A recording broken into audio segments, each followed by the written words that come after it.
Good morning students. Chapter 13 क्रिया chapter का explanation chapter 11 chapter 12 तक बेटा तुम लोगों का कंप्लीट हो चुका है। क्वेश्चन आंसर एक्सरसाइज सारा कंप्लीट हो चुका है। जिसका नहीं कंप्लीट है वो फिर से यूट्यूब पे जो है वीडियो सारे हैं उसको देख के कंप्लीट करो बेटा। और जो है अब नेक्स्ट वीडियो में आज मैं क्रिया चैप्टर का रीडिंग कर रही हूँ और इसका एक्सप्लेनेशन कर रही हूँ। तो बेटा तुम लोग वीडियो देख के इसको रिवाइज करना और लर्न करना। जितने भी क्रिया के भेद हैं भेद राइट करोगे, परिभाषा लिखोगे और याद करोगे। फेयर कॉपी में डेट वाइज तुम्हें सारा वर्क कंप्लीट करते रहना है, ठीक। निम्नलिखित वाक्यों पर ध्यान दो। यह एक मंदिर का चित्र है। मंदिर में पुजारी और एक लड़का है। पुजारी जी आरती गा रहे हैं, भक्त प्रार्थना कर रहा है, एक लड़की प्रसाद खा रही है। उपर्युक्त वाक्यों में शब्द है से मंदिर का चित्र होने तथा मंदिर में एक पुजारी व लड़के के होने का पता चल रहा है। आरती गा रहे हैं, प्रार्थना कर रहा है तथा खा रही है। शब्दों से पता चलता है पुजारी, लड़का व लड़की क्या कर रहे हैं। ये सभी शब्द क्रिया हैं क्योंकि इनसे किसी कार्य के करने या होने का पता चल रहा है। क्रिया के बिना वाक्य अपूर्ण ही रहता है। प्रत्येक वाक्य में क्रिया अवश्य रहती है, ठीक। तो बेटा मैं एक ही बुक से जो है इस चैप्टर को रीडिंग कर रही हूँ और बता रही हूँ। तो बेटा तुम लोग अपनी अपनी बुक से जो है ग्रामर की अपनी बुक से ही पढ़ना और लिखना, ठीक। परिभाषा, जिस शब्द से किसी काम का करना या होना पाया जाए उसे क्रिया कहते हैं। जिस शब्द से किसी काम का करना या होना पाया जाए उसे क्रिया कहते हैं। धातु, क्रिया के विभिन्न रूपों में जो अंश समान रूप से पाया जाता है उसे धातु कहते हैं। जैसे आ, जा, खा, पी, चल, मिल आदि। उदाहरण, तू चल, वह चलेंगे, वह चलता है, तुम चलो, ठीक।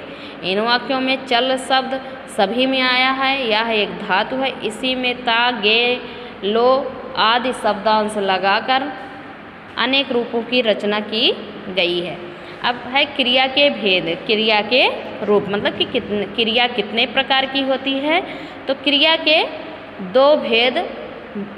के भेद दो आधार पर किए जा रहे हैं। क्रिया जो है हम दो आधारों पर बांट सकते हैं। नंबर 1 है कर्म के आधार पर, नंबर 2 प्रयोग के आधार पर।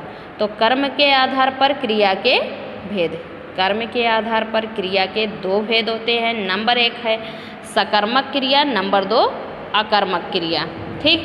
सकर्मक क्रिया क्या है? जिन क्रियाओं का कर्म होता है और क्रिया का फल कर्म पर पड़ता है उन्हें सकर्मक क्रिया कहते हैं। जिन क्रियाओं का कर्म होता है और क्रिया का फल कर्म पर पड़ता है उन्हें सकर्मक क्रिया कहते हैं। जैसे जया खाना खाती है, कमल पुस्तक पढ़ता है। तो इन वाक्यों में खाना और पुस्तक कर्म है। इन क्रियाओं का फल जया और कमल पर न पड़कर खाने और पुस्तक पर पड़ रहा है, इसलिए ये सकर्मक क्रियाएं हैं।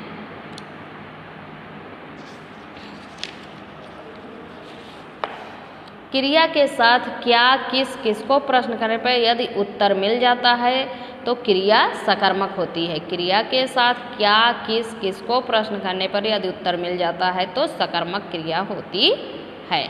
सकर्मक क्रिया के भेद, एक क्रमक क्रिया, दुकर्मक क्रिया। एक क्रमक क्रिया की परिभाषा क्या है?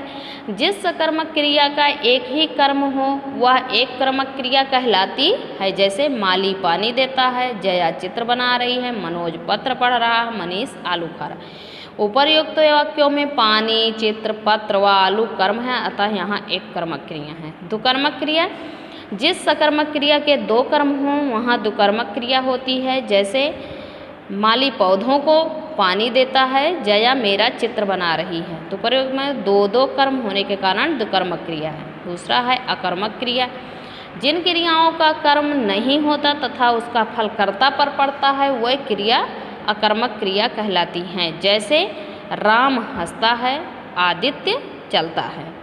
तो इन वाक्यों में चलता और हंसता अकर्मक क्रियाएं हैं। प्रयोग और संरचना के आधार पर क्रिया के भेद, प्रयोग और संरचना की दृष्टि से क्रिया के 6 भेद होते हैं। नंबर 1 है सामान्य क्रिया, संयुक्त क्रिया, नामधातु क्रिया, प्रेरणार्थक क्रिया, पूर्वकालिक क्रिया, कृदंत क्रिया। सामान्य क्रिया, किसी वाक्य में एक ही क्रिया हो तो उसे सामान्य क्रिया कहते हैं, जैसे मनोरमा जागी, पवन गया, अनुपमा भागी, सुरेश नहाया।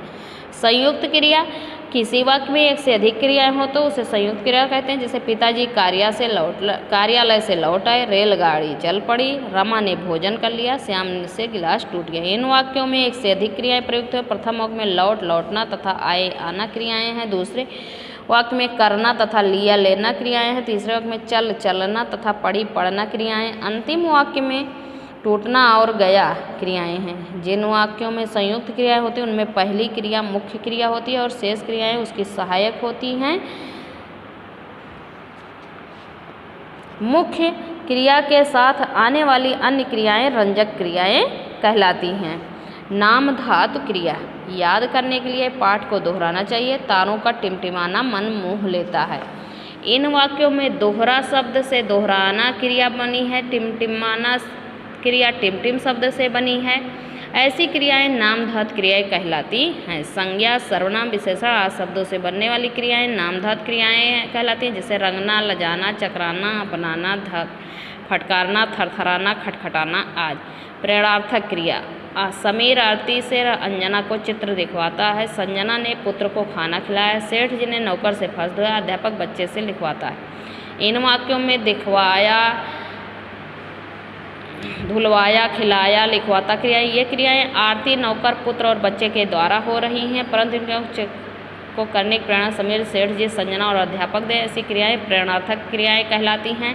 जिन क्रियाओं को कर्ता स्वयं न करके दूसरों को करने के लिए उन्हें प्रेरणार्थक क्रियाएं कहते हैं। पूर्वकालिक क्रिया, वीरेश ने अनुच्छेद लिखकर दिखाया, प्रेरणा सबसे मिलकर कश्मीर गई। इन वाक्यों में दो दो क्रियाएं हैं। प्रथम वाक्य में लिखकर और दिखाया तथा दूसरे वाक्य में मिलकर और गई क्रियाएं हैं। जो क्रियाएं पहले होती हैं उन्हें पूर्वकालिक क्रिया कहते हैं। लिखकर तथा मिलकर पूर्वकालिक क्रियाएं, क्योंकि ये पहले हुई हैं। किसी वाक्य में मुख्य क्रिया से पहले होने वाली क्रिया तथा पूर्वकालिक क्रिया कहलाती है। मूल धातु के साथ कर अथवा करके शब्द प्रयोग करने से पूर्वकालिक क्रिया बनती है। कृदंत क्रिया, चल, लिख, पढ़ आदि मूल धातु, इनके साथ ता, ना, कर आदि प्रत्यय लगाने से वाली क्रियाएं कृदंत क्रियाएं कहलाती हैं। जो क्रियाएं क्रिया शब्दों के अंत में प्रत्यय लगने से बनती उन्हें कृदंत क्रियाएं कहते हैं, जैसे पढ़, पढ़ना, पढ़ता, लिखता, लिखना, लिखकर कृदंत क्रियाएं हैं। तो बेटा तुम लोग वीडियो देख के इस चैप्टर को रीडिंग करना और इन सभी क्रियाओं के भेद की मतलब जो है प्रयोग के आधार पर और